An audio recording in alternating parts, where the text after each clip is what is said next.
Straight to the Karong point. adlaw mao mga higalang anibersaryo pagdala ni kanhi Presidente Rodrigo Duterte didto sa Daheg.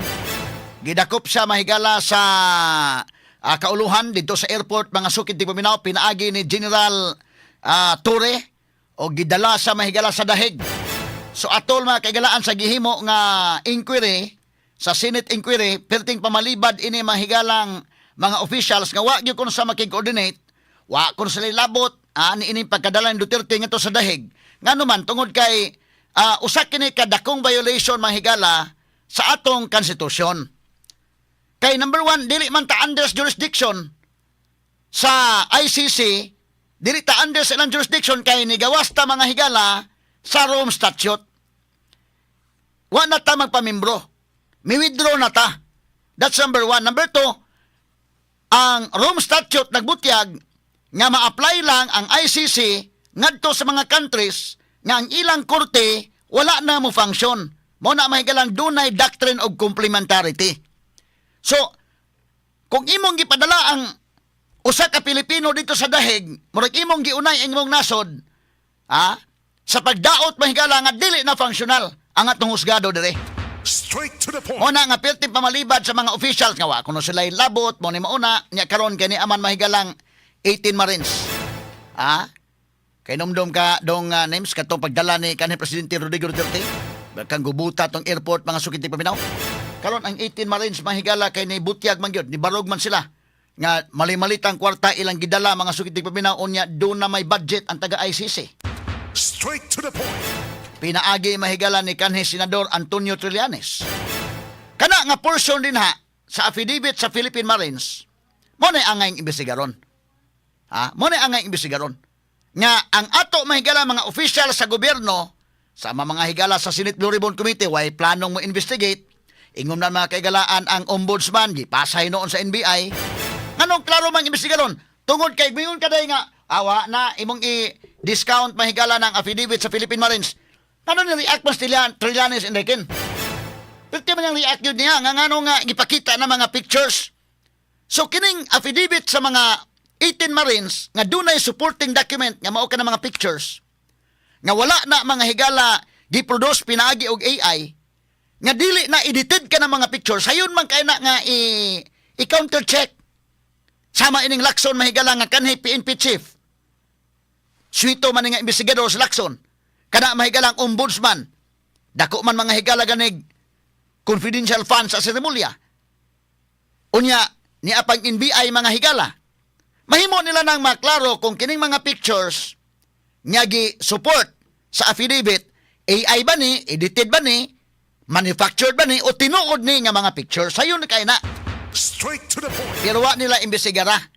Apan kanang portion nga dunay mga ICC, taga ICC mga puti nga nakita sa picture. Nga ni appeal ini mga higalang, maong investigation, medyo ang mga tao makaingon, dapat gyud imbestigaron oy. Nganong imo mang i-dismiss ng allegation sa mga Marines, ang anong suko mas Trillanes o di makatinuod. Pati sukuan yan, ni pasaka sa cyber libel, ni pasaka sa mga suko kaysa ngano kunong na-expose ang mga naong anang taga ICC nga confidential kuno na. Straight to the point. Sa laktod, usa ka na ka-admission in the party Trillanes dahil nga tinuod kanang mao mga pictures. Straight to the Pila point. ba pag-igon Trillanes nga ginama na mga pictures kuha na AI fabricated na manufactured na mga pictures. Dili angay nga sakyan. Umuin ka na ba nga? Dili ko mingo suto. Dili ko angay nga mo sakay anang kuha na. Nganong ato man ang sakyan ng mga Marines.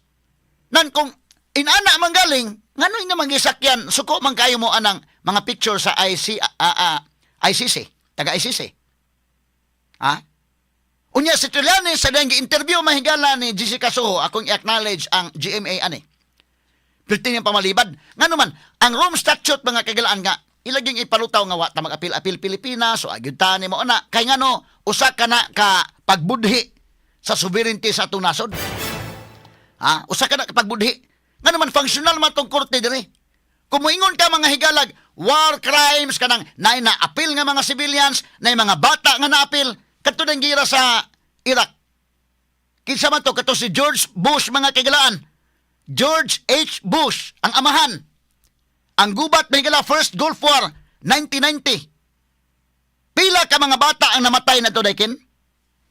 Ha? Pila ka mga inosente ang napagan ato? Dunay mga sundalong Americans ang namatay, dunay mga Iraqi soldiers ka nangamatay, pero pila ka mga bata ang namatay ni adto mga kagilaan? Niabot o mga 3,000 kapin ka mga children ang namatay. Ni take ba og miingon bang ICC ilabang giingon nga dakpon na to George Bush kay kuani kalapasan ni mga higala sa Rome Statute? Straight to the point. Wala. Ano man dili man surrender sa Amerika ilang sovereignty day. Ang amang ingon Amerika kasi kamulit trial anay among kwan. Unsa man labaw pa mo na mo? Dili. Ang Amerika kami mo'y labaw. Sovereign country mi. Every country is a sovereign country. Niadtong paggira mahigala sa Iraq, ikaduhang gira nga ang anak na pod niya Bush, si George W. Bush. Ito primero George H. Bush, ang amahan to. Pagka-presidente sa anak, niya ng 2003, George W. Bush, gira na sad mga higala, kadtong maong gira, dili to sanction sa United Nations. Ilang gigira ang Iraq mga kahigalaan, kay kuno dunay weapons of mass destructions. Paghiman-himan pa dili tinuod ang kadtong weapon of mass destruction, di tinuod. Paghuman sa gubat, pero grabe na lang bombardiyo, daghang patay mga civilians, pila kabuk patay mga kahigalaan sa mga bata. Sa gi-estimate mga higala nga 200 to 500,000 nga mga civilians ang namatay, 15% mga bata. So kung 500,000 pila may 15% ana. Naa sa mga 75,000 ang mga batang namatay. Ang question ni ilabang giingon, ICC kamay bahala ini George Bush. Wa. Nga naman dili mo sugot mahigalang Amerika. Og dunay mga war crimes, kawantay mo, dunay mga higalay pada mga sundalo sa Vietnam, dunay pada sa Iraq, og dunay mga sa ng ilang mga sundalo dito, dunay gitawag mahigalang court martial. Kita sa Pilipinas naman sa tay court martial day. Apil ganas kaso court martial kanang cowardice. Kana bang talawan ka ba, kiba? Sundalo ka karon nga gisugo ka sa commander nga maneuver to the left, maneuver to the right ana. Okay, kanang nya di ka mutuman, imbes kay ikaw na hinuon mo yung nakaamong sa tibok team. Mabita na nga mo kwanjo ka, kay teamwork man na. Panalitan ka ng usa ka squad panalitan. Composed of, labi ng ranger team panalitan, usa ka squad composed of 7-man team. Na lead scout, assistant scout, nya ang team leader ikatulo, ang ikaupat ana ang radyoman. Sunod na dayon ana ang tail scout na dayon, o kating sa intel. So, 7 kabuk na, kasagaran mahigala. Igmando mahigala sa team leader, mutuman gyud ka. Kaya team leader man mo ay nagda sa utok ka na sa operasyon. Di ka mutuman, apil ka na ka ng cowardice, kan talawan ka kay. Apil ka kaso na. Court martial ka ng inana nga talaw man ka. Labi pa sa imong katalawan, na among na hinuong tanan. Inumdum ka itong Saving Private Ryan. Itong Saving Private Ryan, doon ay usa dito, pertik katalawan gyud kayo. Kato man nakakita atong salidaha may galang Saving Private Ryan. Ngilingig ito. Daog ito ang cinematography ito day nindot kay day. Kita ka ni bumba na. Sus. Daog, kwanto? Award dito mga higala nga maong film. Na, doon ay talawan dito. Pero katong talawan, mag-court martial dito. Kwanto? Maumay siya nakaamong hinunod na nangamatay uban kay tungkol siyang katalawan. Pero kung imo sang tan-aon, unsa man to iyang role sa dito, di man gusto sa magsundalo unta day, napugos sa uban ato kay siya mo gigamit nga interpreter. Og dunay sa na mga sundao sa gira, gipada sa lain nasod, court martial. Nungka nga ilang ihatag ngadto sa lain may muhukom dayoy.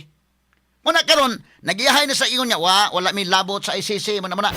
Tanawa god interview may galang Jessica Kasuho, pwede pamaliba di Trillanes, nga doon na mga higalay, mga kining sa mga Marines ba nga ilang pasangil ang taga ICC iyang gipa are na meeting ana in Australia why meeting atol ko paminawon dong names be kana interview ni Jessica Kasuho be kani sige play Sige. Attending yung meetings daw na nandun si Zaldico, si Speaker Romualdez. Wala pong mga ganyang mga Remulla. meetings. Wala pong mga ganyang mga meetings. How about attending yung meetings daw na nandun si Zaldico, si Speaker Romualdez? Wala pong mga ganyang mga Remulla. meetings. Wala pong mga ganyang mga meetings. Wala ko nung ganyan mga meetings. Nya karon si Remulla na pwede interview ni Jessica Kasuho sa GMA mga kagilaan.